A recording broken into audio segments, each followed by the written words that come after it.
1984년 7월 21일 포르투갈의 취미 다이버 누누 고메즈는 남아프리카 공화국의 요하네스버그에 위치한 스토크폰테인 동굴을 탐험하기 위한 계획을 세웠다.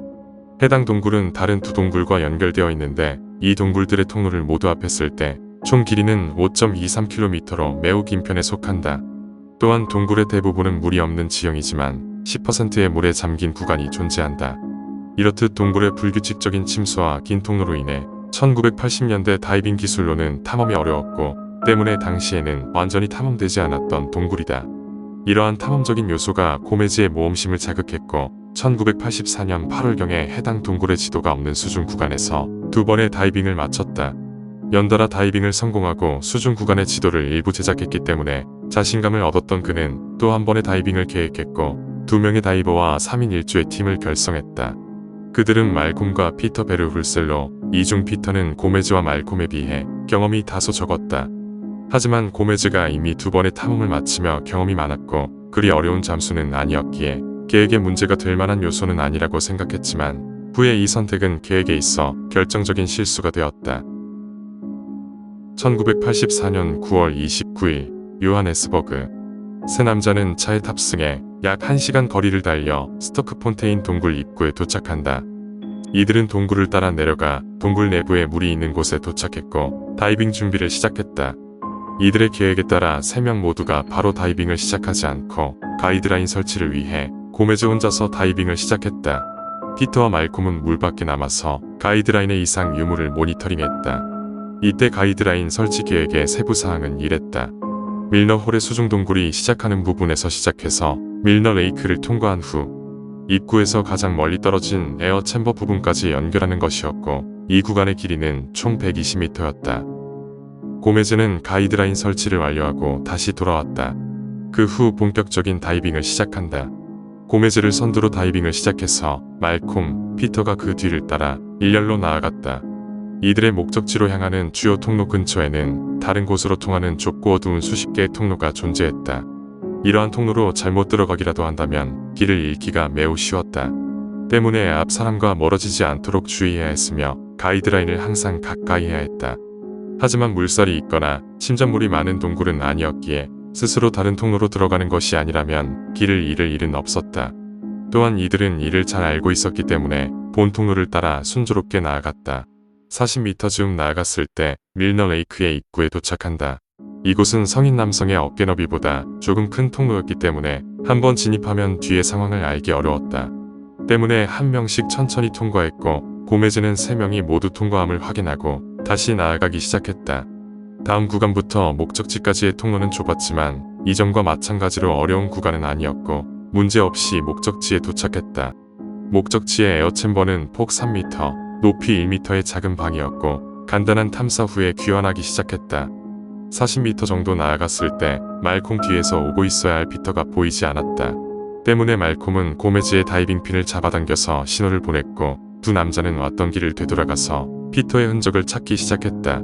얼마 지나지 않아 뒤쪽의 측면 통로에서 인공적인 불빛을 볼 수 있었고 통로 내부에서 피터를 찾을 수 있었다. 그룹에서 빠져나와 단독 행동을 하는 것은 매우 위험한 행동이었지만 피터가 쉽게 공황에 빠지지 않는 성격이고 모험심이 많다는 것을 감안한 고메즈는 약간의 경고를 주고 넘어간다. 이들은 다시 가이드라인을 따라 복귀하기 시작했다. 30m를 더 나아가서 좁은 통로에 도착했을 때 피터가 다시 사라졌다. 이들은 또다시 왔던 길을 되돌아가 피터의 흔적을 찾기 시작한다. 하지만 이전과 달리 그의 흔적은 보이지 않았고 예정된 귀환 시간을 늦추고 동굴을 수색하기로 결정한다. 수색 과정에서 이들 또한 가이드라인을 놓치고 길을 잃을 수 있었기 때문에 너무 길지 않아 보이는 측면 통로만을 수색했다. 수색 시작 후 4시간쯤 지났을 때 실린더 내부의 공기가 다 떨어져 갔다. 통로가 너무 많아서 짧아 보이는 통로마저도 다 수색하지 못했고 4시간 동안 불빛은커녕 피터의 흔적조차 찾지 못했다. 결국 어떠한 성과도 얻지 못한 채 철수하기로 결정한다.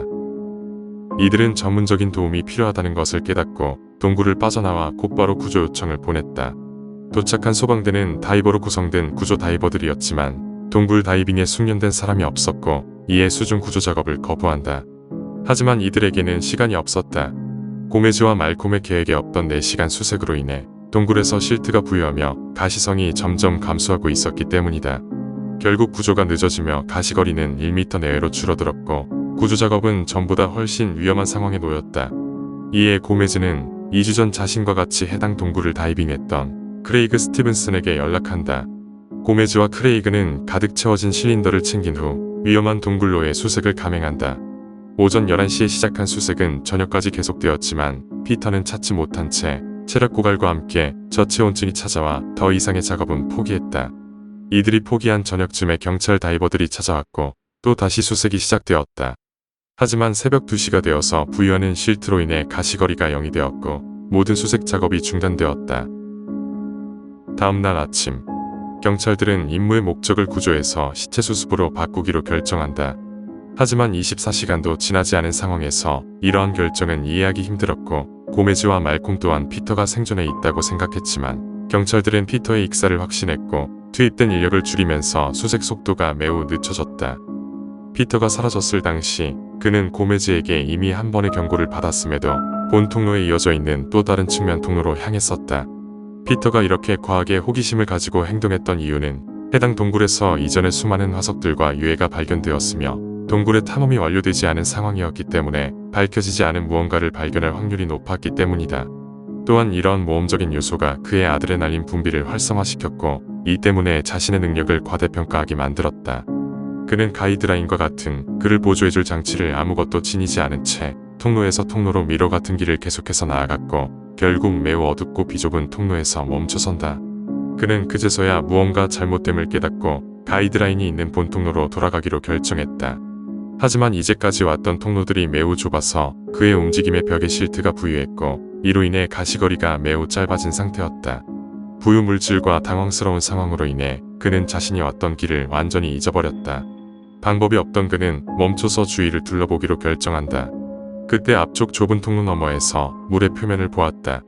이는 그곳에 에어 챔버가 있다는 의미였다. 사람이 통과할 수 없을 정도로 통로가 좁아 보였지만 벽이 모래로 이뤄진 듯 팔로 미니 통로가 생겼다. 들어가면 다시 나올 수 있을지 미지수였지만 달리 방법이 없어서 일단 들어가기로 결정한다. 이때 틈이 너무 비좁았기 때문에 억지로 통과하는 과정에서 장비와 피부가 긁혔다. 결국 큰 부상 없이 통로를 통과했고 물 밖으로 나왔다. 그곳에는 생각보다 넓은 크기의 방이 있었고 익사할 위험에서는 벗어났다는 생각에 안도한다.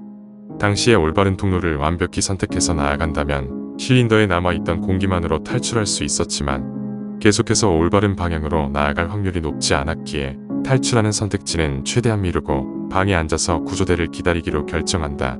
방에는 물이 없는 매우 좁은 통로가 몇 개 있었지만 이곳을 비집고 들어가려는 시도는 하지 않았다. 그는 구조대가 자신을 발견하길 바라며 물속의 빛을 비추기도 했지만 배터리가 얼마 없어 결국 포기했고 실린더를 벽에 내려치며 큰 소리를 내기 위해 노력했지만 얼마 지나지 않아 탈진한다. 당시 식수와 공기는 충분했기 때문에 결국 아무것도 하지 않고 기다리기로 결정한다.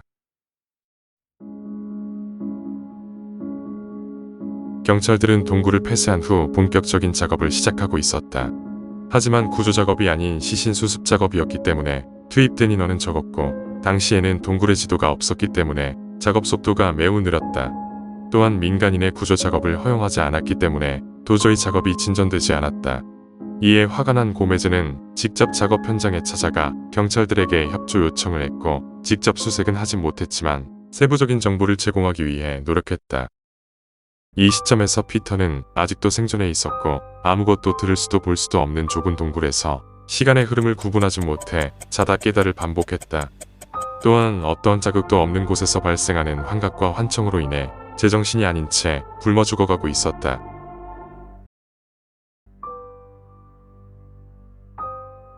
결국 피터를 찾지 못해 동굴의 폐쇄 조치는 해제되었고 수색은 종료되었다.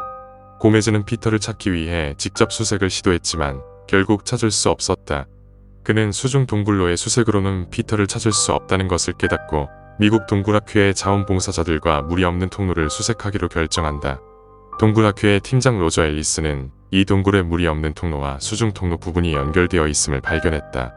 이는 당시 최초의 발견이었고 그 부분을 중점으로 수색을 시작했다. 얼마 지나지 않아 입구에서 100m 떨어진 좁은 방에 죽어있는 피터를 발견한다. 그가 실종된 지 6주 만에 그의 시신을 수습한 것이다. 그가 발견된 당시 그의 몸무게는 20kg이 감소한 상태였다. 방의 벽에는 짧은 문구가 적혀 있었다. 부검 결과에 따르면 피터는 그가 실종된 후 4주가 지났을 무렵 굶주림으로 아사했다. 또한 구조대가 그로부터 불과 10m가 채 되지 않는 부분에 통로를 수색했음에도 그를 발견하지 못하고 지나친 것으로 밝혀졌다. 사고 이후 동굴 다이빙의 위험성을 깨달은 누누 고메즈는 관련된 다양한 책들을 집필하고 1996년 세계 최초로 283m까지 잠수, 2005년 세계 최초로 322m까지 잠수함으로써 2개의 세계 기록을 보유하고 있는 손에 꼽히는 다이버가 되었다.